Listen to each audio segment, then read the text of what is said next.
नमस्कार दोस्तों, जेके study with Rakesh में आपका हार्दिक स्वागत है। और भी दोस्तों कैसे हैं? बढ़िया होंगे। कैसी चल रही है आपकी क्लासें? तो सबसे पहले लिंक को शेयर कर दिया करो भाई, लिंक शेयर नहीं करते। तो हम त्यौहार पढ़ रहे थे, मैंने लास्ट महीना आपका फाल्गुन कंप्लीट करवा दिया था। तो है आज हेडिंग डालें दोस्तों, यानी जिस महीने का नाम है चैत्र मास। तो चैत्र महीने के त्यौहार पढ़ेंगे दोस्तों। चैत्र मास वही हमारा तरीका होगा दोस्तों, यानी एक तरफ हम पढ़ेंगे सबसे पहले उसके कृष्ण पक्ष के, तो इसमें 3 ही त्यौहार है दोस्तों कृष्ण पक्ष में, और एक तरफ हम पढ़ेंगे शुक्ल पक्ष। तो कृष्ण पक्ष में कौन कौन से त्यौहार है सबसे पहले तो वो जानते हैं। कृष्ण पक्ष में दोस्तों सबसे पहला त्यौहार, यानी मैंने आपको लास्ट वीडियो लेक्चर में बताया था कि होलिका का दहन किया जाता है। तो होलिका के पति का नाम था इलोजी, जिन्हें छेड़ाछाड़ी का देवता बोलते हैं, यानी पति का क्या भावी पति थे। हालांकि होलिका जल जाती है, उसके बाद में कहते हैं उस राख से खेले भी थे, इसीलिए उनके नाम पे दुलंडी गैर मनाई जाती है दोस्तों। तो यानी पहला त्यौहार आता है दुलंडी गैर, दुलंडी गैर। दूसरा त्यौहार आता है दोस्तों सबसे मोस्ट है गुड़लाष्टमी, गुड़ला अष्टमी। गुड़ला अष्टमी के ही यानी इसी दिन बनाया जाता है शीतला अष्टमी, शीतला अष्टमी। यानी बस 3 ही त्यौहार पढ़ने हमें, दुलंडी गैर, गुड़लाष्टमी और शीतलाष्टमी। इसके बाद में मैंने बताया था शुक्ल पक्ष में किसकी स्टार्ट हो जाती है। तो पहला त्यौहार आता है नववर्ष। बस स्टार लगाओ दोस्तों, ये बहुत बार प्रश्न पूछा जाता है कि नववर्ष कब स्टार्ट होते हैं। तो नववर्ष स्टार्ट हो जाते हैं दोस्तों चैत्र शुक्ल प्रतिपदा को। और मैंने आपको नवरात्रे भी बताए थे, कौन से नवरात्रे स्टार्ट होते हैं, तो बसंती नवरात्रे स्टार्ट हो जाते हैं दोस्तों। तो दूसरा यानी 1 से लेकर बसंती नवरात्रे, ये नवरात्रे स्टार्ट हो जाते हैं दोस्तों। इसके बाद में और क्या चीज आती है तो दोस्तों दूज को आता है सिंजारा। कोई मोस्ट नहीं है दोस्तों, यानी विवाहित महिला है उसके लिए श्रृंगार की वस्तुएं लाई जाती है, वही होते हैं सिंजारा। अब थारू तो आवे छोरा के विकास बेटा लाए नए पढ़े तू, हाँ जी अब नाम नहीं ले रहा हूँ, पर्सनली हो जाएगा। तो नए पढ़िया नहीं तो सिंजारो कोई कौन लिया बेटा था, आपको सिंजारो आप ही लाना पड़े लो। इसके बाद में सबसे प्रमुख त्यौहार आता है गणगौर। गणगौर के बाद में दोस्तों आता है अशोकाष्टमी, कोई मोस्ट नहीं है अशोकाष्टमी, बस ध्यान रखेंगे एक बार के लिए, यानी 8 को आ जाती है ये। इसके बाद में 9 को आती है रामनवमी। रामनवमी यानी राम का जन्म दिवस है, सरयू नदी में स्नान का महत्व। बस 2 ही बातें हैं, इतनी याद रखनी है। और पूर्णिमा को आती है हनुमान जयंती, पूर्णिमा को हनुमान जयंती, यानी राम आ गए तो फिर हनुमान जी किन ला रहे हो। बस तो इतने त्यौहार आपको पढ़ने हैं दोस्तों। तो सबसे पहले यानी कृष्ण पक्ष के 2 ही त्यौहार, 3 ही त्यौहार है, याद होना चाहिए। हुबहू रट्टा मारो, बस लाइक शेयर तो आप करते नहीं हो, रट्टा मार के रखो। यानी कृष्ण पक्ष में कितने त्यौहार है तो 3 ही त्यौहार है। कौन कौन से हैं तो पहला आपका कौन सा त्यौहार है दुलंडी गैर, दूसरा त्यौहार है गुड़लाष्टमी, तीसरा त्यौहार कौन सा है तो शीतलाष्टमी। अब गुड़लाष्टमी का अपना महत्व है। गुड़लाष्टमी कहाँ मनाई जाती है दोस्तों, यानी गुड़लाष्टमी कहाँ से जुड़ी हुई है तो गुड़लाष्टमी जुड़ी हुई है दोस्तों मारवाड़ क्षेत्र से। यानी मारवाड़ का शासक था जिसका नाम था शीतल देव, सातल देव कह लो, शीतल देव अलग है सातल देव अलग है। सातल देव के समय यानी अजमेर का एक व्यक्ति था गुड़ले खां। गुड़ले खां यानी गणगौर पूजन, महिलाएं कहते हैं 140 एक कन्याएं गणगौर का पूजन कर रही थी। तब कहते हैं वो गुड़ले खां था ना, चलो स्टोरी बाद में बताता हूँ, जब गुड़लाष्टमी पढ़ेंगे तब बताएंगे। पहले हेडिंग डालें भी दुलंडी गैर, ये इसके बारे में पढ़ लेते हैं। तो कृष्ण पक्ष यानी सबकी डिटेल आती है वैसे तो, जिसकी होती है सभी की बता देता हूँ दोस्तों, टेंशन लेने की जरूरत नहीं है। तो सबसे पहले हेडिंग डालें भी दुलंडी गैर, दुलंडी गैर। अब दुलंडी गैर दोस्तों सबसे पहले बनाई कब जाती है तो यही पता होना चाहिए, चैत्र कृष्ण प्रतिपदा को, चैत्र कृष्ण प्रतिपदा, बस इतना ही ध्यान रखेंगे आप। होलिका की राख व अवशिष्ट आदि की पूजा अर्चना की जाती है। होलिका की राख, अवशिष्ट आदि की पूजा होती है दोस्तों, बस और कुछ नहीं होता। इस दिन लोग एक दूसरे को रंग लगाते हैं, यानी लोग मिठाई बांटते हैं और एक दूसरे को क्या लगाते हैं, रंग लगाते हैं भाई। बस जो चीज़ पूछी जाती है ना दोस्तों, यही पूछी जाती है। ये स्टार लगाओ। इस दिन प्रमुख मेले, तो इस दिन दो प्रमुख मेले बढ़ते हैं दोस्तों राजस्थान में। एक तो बादशाह का मेला, ये 1000 बार प्रश्न पूछ लिया, बादशाह का मेला कहाँ, बादशाह का मेला पूछे या बीरबल की सवारी, बीरबल की सवारी, यानी बादशाह का मेला या बीरबल की सवारी पूछी जाती है। एक पूछा जाता है फूलडोल महोत्सव, ये तो शायद अब की बार ही आया था, फूलडोल महोत्सव हाल फिलहाल के किसी एग्जाम में पूछा हुआ प्रश्न है ये। बादशाह की सवारी दोस्तों, बैद से बादशाह, बैद से ब्यावर, याद रख लेना। ये पड़ती है ब्यावर अजमेर में दोस्तों। और ये फूलडोल महोत्सव है ना दोस्तों, तो ये शाहपुरा भीलवाड़ा की है, शाहपुरा भीलवाड़ा। तो समझ में है दोस्तों, तीन ही बातें याद रखेंगे। धुलंडी गैर कब मनाई जाती है दोस्तों, यानी वास्तव में होली अब इसी दिन खेली जाएगी, धुलंडी गैर के दिन खेली जाती है। धुलंडी गैर के इस दिन यानी चैत्र शुक्ल प्रतिपदा, कृष्ण प्रतिपदा, यानी नववर्ष तो स्टार्ट हो जाता है, लेकिन काले पक्ष को हम अच्छा नहीं मानते, इसलिए नववर्ष कब मनाएंगे, शुक्ल पक्ष को मनाएंगे। बादशाह की सवारी यानी बीरबल की सवारी, इस दिन प्रमुख मेले कौन से लगते हैं, तो या तो बादशाह की सवारी पूछी या बीरबल की सवारी। तो कहाँ की प्रसिद्ध है, ब्यावर अजमेर, वैसे बादशाह वैसे ब्यावर अजमेर। फूलडोल महोत्सव तो शाहपुरा भीलवाड़ा का इस दिन मेला बढ़ता है भी दोस्तों। तो नेक्स्ट अब हेडिंग डालोगे गुड़ला अष्टमी। अब बता देता हूं, गुड़ला अष्टमी, तो चैत्र कृष्ण अष्टमी को ध्यान रखना दोस्तों। चैत्र कृष्ण अष्टमी से लेकर चैत्र शुक्ल अष्टमी तक मनाया जाता है दोस्तों, लगभग 16 के दिन चले। मारवाड़ क्षेत्र के जोधपुर का प्रसिद्ध है, मारवाड़ क्षेत्र के जोधपुर जिले का प्रसिद्ध है दोस्तों। जोधपुर का इस समय शासक था जिसका नाम था सातल देव दोस्तों। बस सातल देव को एक ही चीज के लिए प्रसिद्ध। इस समय अजमेर का एक व्यक्ति था जिसका नाम था गुड़ले खां। कहते हैं जोधपुर यानी सातल देव के समय 140 कन्याएं पिपाड़ नामक स्थान पर गणगौर पूजन कर रही थी और ये गुड़ले खां इसको उठाकर लेके गया था। अब आप सभी जानते हैं हिंदुओं में खास बात रही है, महिलाओं का अपमान हमने कभी नहीं सहा।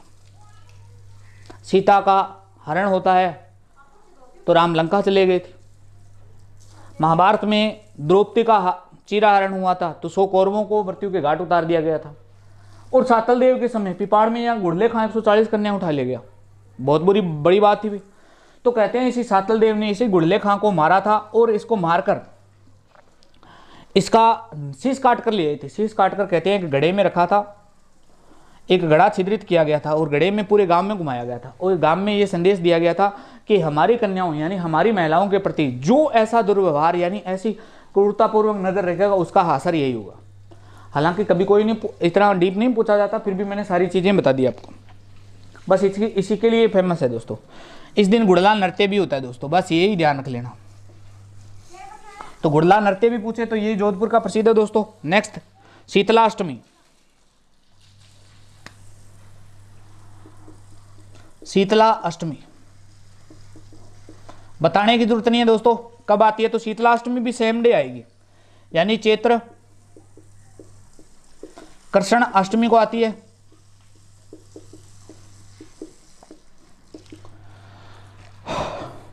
खेजड़ी के वृक्ष की पूजा होती है दोस्तों। और फेमस क्या है दोस्तों, बास्योड़ा फेमस है। बास्योड़ा समझते हैं, बास्योड़ा बनाए जाते हैं दोस्तों। बास्योड़ा यानी एक दिन बासी खाना यानी रात को बनाया जाता है, सुबह खाया जाता है, ठंडा खाना खाया जाता है। और शीतला माता का मंदिर कहाँ पड़ता है दोस्तों, ये भी नाम बता देता हूँ। शीतला माता का मंदिर, शीतला माता का मंदिर तो ये सील की डूंगरी में पड़ता है। सील की डूंगरी सील की डूंगरी, सील की डूंगरी कहाँ पड़ती है अभी? चाकसू जयपुर में पड़ती है दोस्तों। ओहो आल्यो। तो लाइक शेयर तो आप करते नहीं है। अरे लाइक शेयर तो कर दिया करो कम से कम, रोज ये बात बोलनी पड़ती है। अभी संख्या 50 पता नहीं कब पहुंचाएंगे आप, आपके ऊपर ये दोस्तों। शीतला अष्टमी, शीतला अष्टमी कब मनाई जाती है? तो चैत्र कृष्ण अष्टमी को। क्या बनाया जाता है? बांसुड़िया शीतला माता का मंदिर कहाँ पड़ता है? तो सील की डोंगरी चाकसू जयपुर में। बस 3 ही बातें याद रखनी है और कुछ याद नहीं रखना है दोस्तों। तो नेक्स्ट हेडिंग डाले भी नववर्ष, यानी क्या त्यौहार आता है दोस्तों? नववर्ष आता है। बस 2 ही त्यौहार है फेमस नववर्ष। तो नववर्ष मनाया कब जाता है दोस्तों? वैसे तो आप 1 जनवरी को मनाया जाता है, लेकिन 1 जनवरी याद नहीं रखना है दोस्तों, अपने हिंदू कैलेंडर के अनुसार पढ़ रहे हैं, हिंदुओं के प्रमुख त्यौहार पढ़ रहे हैं दोस्तों। तो चैत्र शुक्ल प्रतिपदा को, चैत्र शुक्ल प्रतिपदा, ये लो दोस्तों। कहते हैं इस दिन को श्रेष्ठ मानकर, इस दिन को कहते हैं श्रेष्ठ मानकर, नववर्ष को, यानी इस दिन को श्रेष्ठ मानकर ब्रह्मा जी ने सृष्टि की रचना की थी, सृष्टि की रचना की भी, ये ध्यान रखेंगे। मराठाओं का प्रसिद्ध है दोस्तों गुड़ी पाड़वा, गुड़ी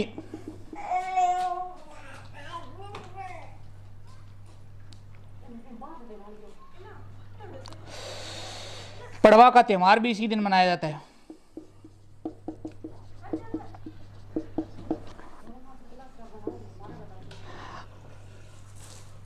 अरुंधति व्रत भी इसी दिन मनाया जाता है। अरुंधति, अरुंधी व्रत, अरुंधी व्रत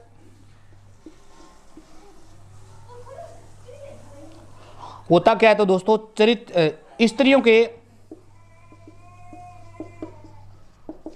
चरित्र उत्थान हेतु, बस इतना नहीं पूछा जाता, मत याद रखो तो रख लेना। वैसे तो ये व्रत है ना दोस्तों, चैत्र शुक्ल प्रतिपदा से तृतीया तक मनाया जाता है, लेकिन इतना कोई नहीं पूछता। गुड़ी पाड़वा यानी महाराष्ट्र का, यानी मराठाओं का प्रसिद्ध त्यौहार है, वो भी इसी दिन मनाया जाता है दोस्तों। यानी मराठे भी अपना नववर्ष कब मनाते हैं? यानी नववर्ष इसी दिन, इस दिन नववर्ष के दिन कौन सा त्यौहार मनाते हैं? तो गुड़ी पाड़वा। तो रीट फर्स्ट में इस प्रकार का प्रश्न, यानी सीट एड में इस प्रकार का हमेशा ही प्रश्न आता है दोस्तों, एक तो प्रश्न, यानी कोई ना कोई वहाँ की चीज़ दे देते हैं, या तो त्यौहार दे देते हैं, कोई वन्य जीव अभ्यारण्य देते हैं, कोई की भाषा दे देते हैं, इस प्रकार का। तो गुड़ी पड़वा त्यौहार कहाँ का है? तो मराठाओं का प्रसिद्ध है दोस्तों। शिवाजी समझते हो, शिवाजी से संबंधित।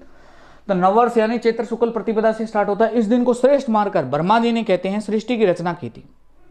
सृष्टि समझो, यानी इस सृष्टि यानी पूरी प्रकृति ब्रह्मांड की रचना इसी दिन हुई। गुड़ी पड़वा का त्यौहार मनाया जाता है, अरुंधति व्रत मनाया जाता है दोस्तों। स्त्रियों के चरित्र का उत्थान, यानी उत्थान हेतु व्रत किया जाता है दोस्तों। नेक्स्ट दोस्तों त्यौहार आता है गणगौर।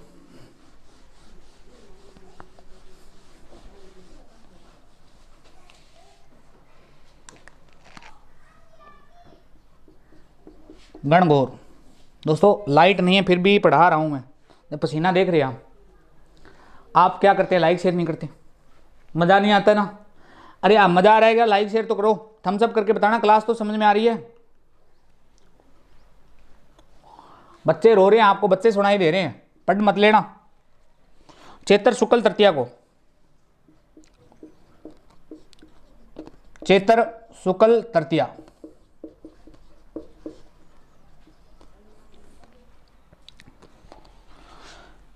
शिव व पार्वती का अखंड प्रेम का त्यौहार है दोस्तों। ये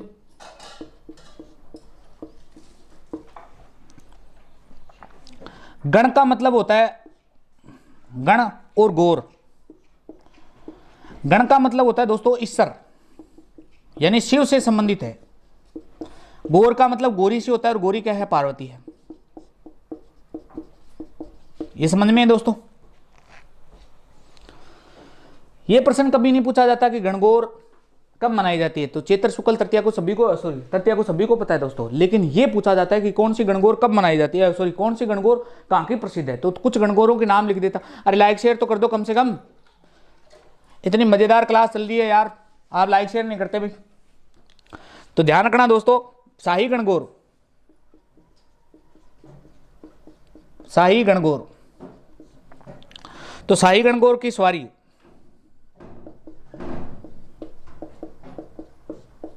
तो ये दोस्तों काम की है, जयपुर की प्रसिद्ध है दोस्तों। नेक्स्ट है गुलाबी गणगौर। गुलाबी गणगौर, ये ध्यान रखना दोस्तों नाथ द्वारा की प्रसिद्ध है, और ध्यान रखना ये चैत्र शुक्ल तृतीया को नहीं, ये पंचमी को मनाई जाती है, पंचमी को मनाई जाती है, ये ध्यान रखेंगे, स्टार लगा लेना दोस्तों। गुलाबी गणगौर चैत्र शुक्ल तृतीया को नहीं, चैत्र शुक्ल पंचमी को मनाई जाती है। नेक्स्ट है धींगा गणगौर। धींगा गणगौर, धींगा गणगौर कहाँ की प्रसिद्ध है? तो उदयपुर की है दोस्तों। बहुत सारी गणगौर है वैसे तो। बिना ईसर की गणगौर कहाँ निकाली जाती है दोस्तों? तो ये भी बता देता हूं, बिना ईसर की सवारी,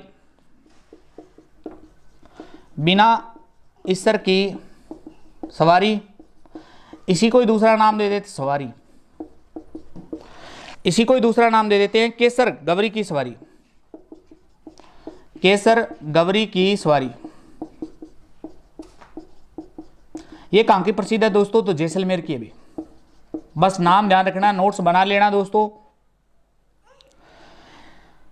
अब ये गणगौर आरंभ कब होती है दोस्तों? तो गणगौर आरंभ होती है, एक तो आरंभ होता है दोस्तों, एक होता है समापत। चलो रीट वाले, एक प्रश्न पूछा था लास्ट वीडियो लेक्चर में, वो तो आपसे हुआ नहीं, एक और पूछता हूं, आरंभ और प्रारंभ में क्या फर्क होता है दोस्तों? What is the difference between आरंभ एंड प्रारंभ? हिंदी वाले बता देना भाई, कमेंट करके बताओ। जिन जिन के एग्जाम में हिंदी आती है, अरे एसआई वालों आपके, बीएसटीसी वालों आपके भी आएगी। आरंभ और प्रारंभ में क्या अंतर है, यानी मतलब क्या है इनका? दोनों का मतलब स्टार्ट से ही होता है, इंग्लिश में तो एक ही शब्द है। ये चैत्र शुक्ल तृतीया थे, शुक्ल तृतीया से स्टार्ट हो जाती है, लेकिन चैत्र सॉरी कृष्ण तृतीया से स्टार्ट हो जाती है अभी, यानी गणगौर का पूजन 16 दिन तक चलता है। ये स्टार्ट तो हो जाती है तृतीया से, लेकिन समापत कब होती है? चैत्र शुक्ल तृतीया तक, ये भी 16 दिन चलती है दोस्तों। विवाहित महिलाओं का त्योहार है। बस एक लाइन और याद रख लेना, सर्वाधिक गीतों का त्योहार है ये, सर्वाधिक गीतों वाला त्योहार कहते हैं इसे। तो आपसे प्रश्न पूछे कि सर्वाधिक गीतों वाला त्योहार किसे कहते हैं? तो गणगौर को ही कहते हैं दोस्तों। गणगौर के त्योहारों को एक लाइन और याद रख लेना दोस्तों, लिख देता हूं चलो। ये इतनी शाही गणगौर की सवारी जयपुर की, गुलाबी गणगौर नाथद्वारा, धींगा गणगौर उदयपुर की, बिना ईसर की सवारी या केसर गवरी की सवारी कहाँ की प्रसिद्ध है? तो जैसलमेर की है दोस्तों। हालांकि कहानी है, यानी दो परिवार थे, उनमें आपस में सामंजस्य था। अब आप सभी जानते हैं कि बिना ईसर के सवारी नहीं निकाली जाती गोरी। अरे निकाल सकेंगे, कौन निकाले? तो एक बार उनकी लड़ाई होगी, तो फिर कहते हैं वो उन्होंने ईसर दिया ही नहीं, तो बांक कह आपकी गोर ही ले गया, गोर ले जार पानी डबो दी। आरंभ कब होती है? तो चैत्र कृष्ण तृतीया से आरंभ होकर चैत्र शुक्ल तृतीया तक चलती है, यानी 16 दिन चलती है गणगौर। एक बात ध्यान रखना, दो चीजें और ध्यान रख लेना भाई, गणगौर के बारे में याद कर रहा हूं, बता रहा हूं। एक तो सर्वाधिक गीतों वाला त्योहार कहते हैं, सर्वाधिक गीतों वाला त्योहार गणगौर को ही कहा जाता है दोस्तों। ये फेमस है दोस्तों, ये लाइनें पूछी जाती है, रीट वाले ध्यान रखेंगे, बीएसटीसी वाले ध्यान रखें। और गणगौर से त्योहारों का समापन माना जाता है, त्योहारों का समापन।